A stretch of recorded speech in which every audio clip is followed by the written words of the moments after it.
Welcome to Mamata recipes. Mutton curry తయారీ విధానం. Cooker పెట్టుకొని 2 టేబుల్ స్పూన్లు 2 గరిటెల ఆయిల్,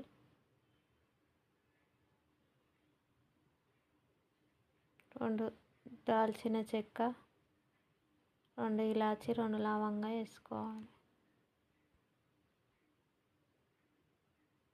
2 ఆనియన్స్, 2 పచ్చిమిర్చి, కొద్దిగా కరివేపాకు కట్ చేసి వేసుకోవాలి. ఫ్రై అయినాక అల్లం వెల్లుల్లి పేస్ట్, పసుపు వేసుకొని ఫ్రై చేసుకోవాలి పచ్చివాసన పోయిందాక. 1/2 kg మటన్ కడుక్కొని వేసుకోవాలి.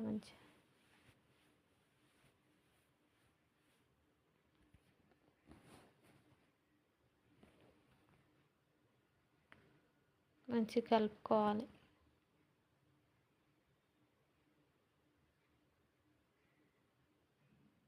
కొద్దిసేపు ఒక 10 నిమిషాలు ఉడికినాక 1 టేబుల్ స్పూన్ కారం, టేస్ట్కి తగినంత సాల్ట్, 1 టేబుల్ స్పూన్ ధనియా పౌడర్ కలుపుకోవాలి.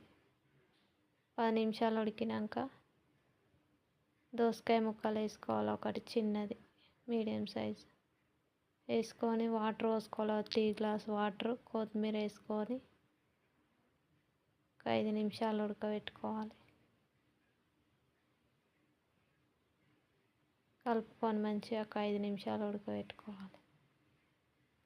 ఉడికినాక కుక్కర్ మూత పెట్టాలి. మూత పెట్టి ఒక 7 విజిల్స్ వచ్చిందాక పెట్టుకోవాలి.